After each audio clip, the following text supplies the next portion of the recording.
నమస్తే, welcome to Andhraprabha news. ఒకప్పుడు ఎన్నికల సమయంలో నేతలు ఒకరిపై ఒకరు అవినీతి ఆరోపణలు చేసుకునేవారు. కొంతకాలం గడిచిన తర్వాత ఈడీ, సిబిఐ, ఐటీ దాడుల గురించే మాట్లాడుకునేవారు.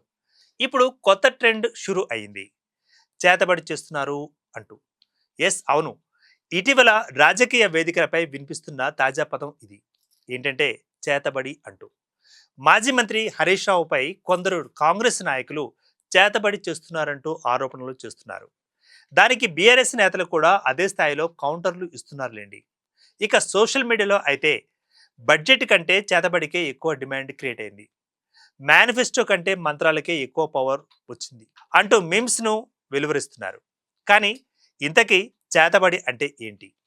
అది నిజంగానే ఉంటుందా, లేక రాజకీయాలలో మరొక కొత్త ఆయుధంగా మారిన పదమా? చేతబడి కథ ఎక్కడ మొదలైంది చూద్దాం.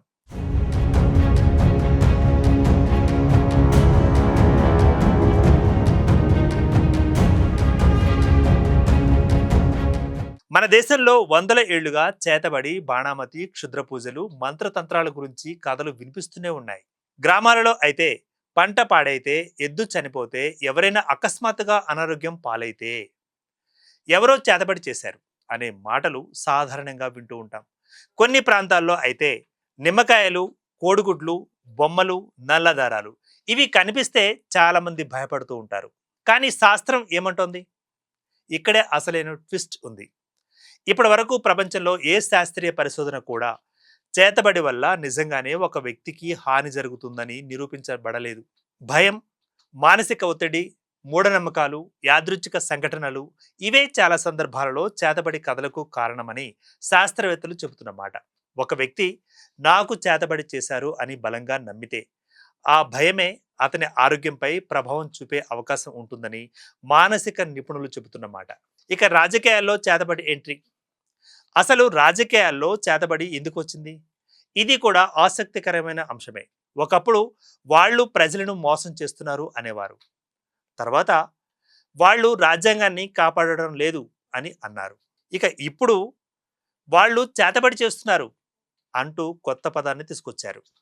అంటే రాజకీయ విమర్శలు కూడా డిజిటల్ యుగానికి తగ్గట్టుగా అప్డేట్ అవుతున్నాయేమో అన్న అనుమానం వస్తోంది. సోషల్ మీడియా మీమ్స్ ఏం చెప్తున్నాయి? నెటిజన్లు అయితే ఈ వ్యవహారాన్ని మరొక లెవెల్కు తీసుకువెళ్లారు. ఇక ఎన్నికల వ్యూహకర్తలు అవసరం లేదు, ఒక మంచి మాంత్రికుడు ఉంటే చాలు అంటూ పోస్టులు విరివిగా వస్తున్నాయి. వార్ రూమ్ కాదు, మంత్రాల రూమ్ అంటూ మీమ్స్ కూడా వచ్చేస్తున్నాయి.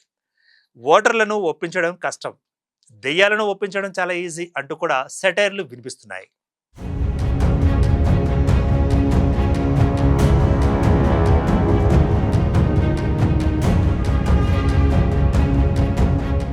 నిజంగానే చేతబడి ఉంటే ఒక్కసారి ఊహించుకోండి. చేతబడి నిజంగానే పనిచేస్తే ఎన్నికల కమిషన్ ముందు ఈవీఎంల పక్కనే కొబ్బరికాయ కౌంటర్ కూడా ఉండేదేమో. ప్రతి పార్టీ మేనిఫెస్టోలో ప్రతి నియోజకవర్గానికి 2 మాంత్రికులు అనే హామీ కూడా ఉండేదేమో. బడ్జెట్లో చూసినట్లయితే వ్యవసాయం, విద్య, ఆరోగ్యం, తర్వాత మంత్రతంత్రాల శాఖ కూడా వచ్చేదేమో. అసలు ప్రజలు ఏం కోరుకుంటున్నారు? ప్రజలకు అవసరమైంది చేతబడి కాదు, చేతికి ఇంత పని, నిమ్మకాయ కాదు, నెలాఖరులో జీతం, క్షుద్ర పూజలు కాదు, రోడ్లు, ఉద్యోగాలు, త్రాగునీరు, ఆసుపత్రులు, రైతుకు గిట్టుబాటు ధర, యువతకు ఉద్యోగాలు ఇవే ప్రజల అసలు ఎజెండాలు. ఇక రాజకీయాలకు ఒక ప్రశ్న. ప్రతి సమస్యకు చేతబడే కారణమైతే ధరలు ఎందుకు పెరిగిపోతున్నాయి? ఉద్యోగాలు ఎందుకు రావడం లేదు? ట్రాఫిక్ ఎందుకని తగ్గడం లేదు? వర్షాలు ఎందుకు ఆలస్యమవుతున్నాయి? వీటికి కూడా చేతబడే కారణమా, లేక పాలనలో ఉన్న లోపాల? ఈ ప్రశ్న ప్రజలు అడుగుతున్న ప్రశ్న. ఇక చివరిలో చేతబడి గురించి ముగింపు చెప్పుకుందాం. చేతబడి కథలు భయాన్ని పెంచుతాయి, రాజకీయ ఆరోపణలు వివాదాలను పెంచుతాయి. కానీ సమాజాన్ని ముందుకు నడిపేది మాత్రం వాస్తవాలు, శాస్త్రీయ ఆలోచనలు. ఇక విమర్శలను కూడా హాస్యంతో చూసే పరిపక్వత. అందుకే రాజకీయాలలో చేతబడి ఉందో లేదో తెలియదు, కానీ ఆరోపణల మంత్రం మాత్రం ఎన్నికల సీజన్లో బాగా పనిచేస్తుందనేది నిజం. ఇదే ఈరోజు స్పెషల్ స్టోరీ. మీ అభిప్రాయం ఏంటి? చేతబడి నిజమేనని మీరు నమ్ముతున్నారా? లేక ఇది రాజకీయాలలో మరొక కొత్త నినాదమా? మీ అభిప్రాయాన్ని కామెంట్స్‌లో తెలియచేయండి. మీకు వీడియో నచ్చితే లైక్ చేయండి, షేర్ చేయండి. ఆంధ్రప్రభ న్యూస్‌ను సబ్స్క్రైబ్ చేయడం మాత్రం మర్చిపోవద్దు. Keep watching.